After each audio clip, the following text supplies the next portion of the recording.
Hello, everyone, and welcome back to Daily English. I'm Anna, and I'm so happy to be here with you all today. And I'm John. We are so happy to have you join us today for another fun and helpful episode designed to improve your English. That's right, John. And before we dive into our topic today, we have a quick favor to ask. If you're enjoying our podcasts and learning with us, please take a moment to subscribe to Daily English. Share this episode with your friends and hit that like button. It really helps us bring you more great content. Absolutely. Your support means a lot to us. So, Anna, how was your weekend? Oh, John, my weekend was wonderful. Thank you for asking. It was a good mix of relaxation and fun activities. What about yours? Mine too. It was a bit busy, but in a good way. I always look forward to the weekend, don't you? It's a great time to recharge. Definitely. And that brings us to our topic for today, everyone. We're going to talk all about your weekend. It's a very common topic in everyday conversation, and it's a great way to practice describing past events in English. Exactly. We'll go through some common activities, useful phrases, and even some tips on how to ask about someone else's weekend. So, Anna, let's start with Saturday. What did you do on Saturday? Well, Saturday started with a lovely family lunch. My parents came over and we had a delicious meal together. It's always so nice to have everyone around the table sharing stories and laughing. We cooked a big pasta dish and my mom brought her famous chocolate cake. It was really good. That sounds lovely, Anna. Family lunches are the best. It's a classic weekend activity for many people. It's a time to connect with relatives, share good food, and just enjoy each other's company. What kind of pasta did you make? We made lasagna. It's one of my family's favorites. And after lunch, we just chatted for a while and the kids played in the garden. It was very relaxed. How about your Saturday, John? My Saturday was a bit different. In the afternoon, I went out with some friends. We decided to try that new coffee shop downtown that just opened. You know, the one with the really unique pastries? Oh, I know the one you mean. I've been wanting to go there. How was it? It was great. We sat there for a couple of hours just talking and catching up. It's always good to spend time with friends, isn't it? We talked about our week, some movies we've seen, and made plans for a future get-together. It's a wonderful way to relax and socialize. Going out with friends can mean so many things. Going to a cafe, seeing a movie, having dinner, or just going for a walk. It's all about spending time with people you like. Absolutely. Socializing with friends is so important for our well-being. It's a chance to unwind and share experiences. And after that, what did you do for the rest of Saturday? Later that evening, I had a birthday party to attend.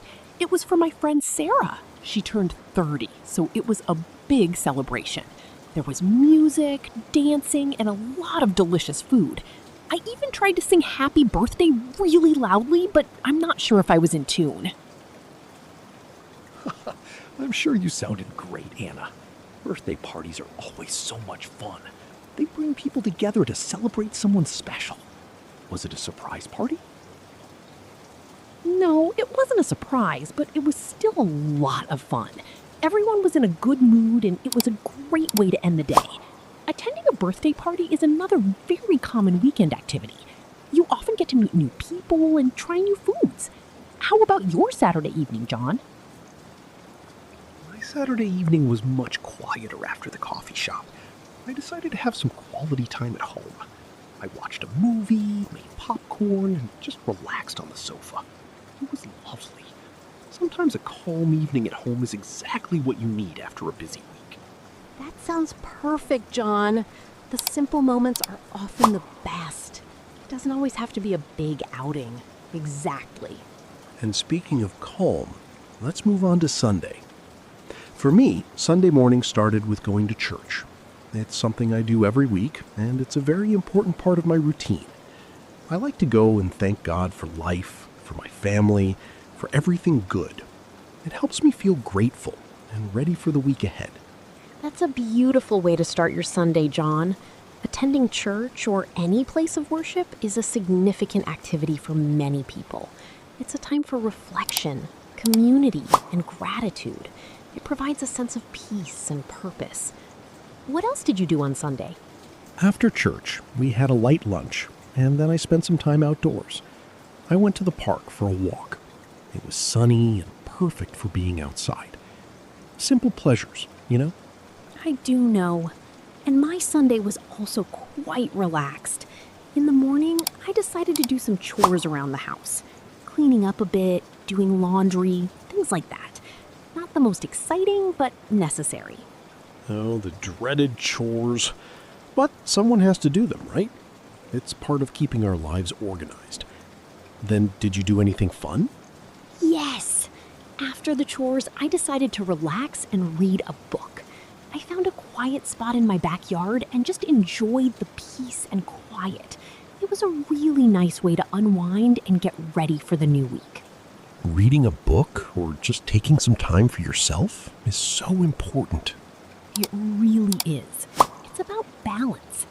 So, we've talked a lot about what we did. Now let's think about how our listeners can talk about their weekends. What are some good phrases they can use, John? Great question, Anna. Here are some common phrases. First, how was your weekend? This is the most common way to ask. What did you do this past weekend? Another good option. Did you do anything fun? A more specific question. And when answering, you can say, my weekend was great, good, busy, relaxing, or fun. Or, I had a good, relaxing, busy weekend. Or, on Saturday or Sunday, I went to the party. Or, I spent time with my family. Perfect. And remember to use the simple past tense when talking about what you did. For example, I went to the park, not I go to the park. Or I had a family lunch, not I have a family lunch. That's a very important point, Anna. The past tense is key when describing past events. Let's try to make a little role play here. Anna, ask me about my weekend, and I'll answer using some of these phrases. Okay, John, sounds good. So, how was your weekend? My weekend was really nice, thank you. On Saturday, I went out with some friends to a new coffee shop downtown. And in the evening, I relaxed at home and watched a movie. That sounds like a perfect Saturday. And what about your Sunday? Did you do anything interesting? Yes. On Sunday morning, I went to church, which is very important to me. And later, I went for a walk in the park because the weather was beautiful. Excellent. You used went, relaxed, and watched, all past tense verbs. Our listeners can practice this too. It's all about thinking about what you did and then choosing the right words to describe it. And don't be afraid to add details. Instead of just saying, I ate lunch, you can say, I had a delicious family lunch with my parents. The extra words paint a clearer picture and make your English sound more natural and fluent. Let's think about some other common weekend activities that our listeners might do. How about going shopping? Many people enjoy shopping on the weekend, whether it's for groceries, clothes, or just browsing. Good one. Or doing some gardening if you have a yard. It's a relaxing way to spend time outdoors and make your home look nice. Yes, and for those who love sports, playing or watching a game is very popular. Maybe you played soccer with friends or watched a football game on TV. Or exercising, going for a run, hitting the gym, or taking a yoga class. Weekends are a great time to focus on your health. Absolutely. And for many, the weekend is also a time to relax at home. Maybe just watching TV, reading, or listening to music. Not every weekend has to be packed with activities. That's very true. Sometimes doing nothing is exactly what you need. It's about recharging. So, here are a few tips for our listeners when they want to talk about their weekend. 1, keep it simple. You don't need to describe every single minute. Focus on the main activities. 2, use descriptive words. Instead of, it was good, Try, it was relaxing, it was exciting, or it was busy. 3, practice with the simple past tense. This is crucial. If you're unsure, look up the past tense of common verbs. 4, listen actively. When someone asks you about your weekend, also be ready to ask them back. It shows you're engaged in the conversation. 5, don't worry about mistakes. The most important thing is to communicate. Everyone makes mistakes, even native speakers sometimes. Those are fantastic tips, John. Remember, the goal is to communicate and share your experiences. The more you practice, the easier it will become. And it's a great way to learn about other people too. When you ask someone about their weekend, you often discover new things about their life, their hobbies, and their family. It really helps build connections. So, next time you meet a friend or colleague, try asking them, "How was your weekend?" and see where the conversation goes. Exactly. It's a natural way to start a friendly chat. And don't forget to prepare a few sentences about your own weekend, even if it was just staying home and watching movies. Every weekend has something interesting to share, even if it's just a moment of peace or a quiet activity. So, Anna, looking ahead, do you have any plans for the upcoming weekend?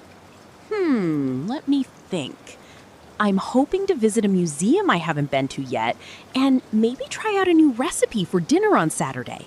How about you, John? Sounds fun. I'm planning to take my friends to a local festival on Saturday. And on Sunday, I'll probably have a relaxed day at home, maybe catching up on some reading. Wonderful. It's always good to have something to look forward to. Well, everyone, we've had a great time talking about weekends today. We hope this episode helps you feel more confident when discussing this common topic in English. Remember all the different activities we mentioned. Family lunch, going out with friends, birthday parties, going to church, chores, reading, shopping, gardening, playing sports, exercising, and just relaxing at home. You can use these ideas to talk about your own weekend. And don't forget those key phrases for asking and answering. Practice makes perfect. Try to describe your last weekend to a friend or even just to yourself in English. That's a great idea, Anna. Just speaking out loud helps a lot. So before we say goodbye for today, we want to ask you again. Please subscribe to Daily English if you haven't already. And if you found this episode helpful, please share it with anyone who is learning English. It helps us reach more learners like you. And finally, we would love to hear about your weekend. Please leave a comment below this episode and tell us, what did you do last weekend? We love reading your messages and learning about your lives. Yes, tell us what fun or relaxing things you did. We can't wait to read them. Thank you so much for joining us on Daily English today. We appreciate your time and dedication to learning English. We'll be back soon with another exciting topic. Until then, keep practicing and have a wonderful week. Bye, everyone. See you next time.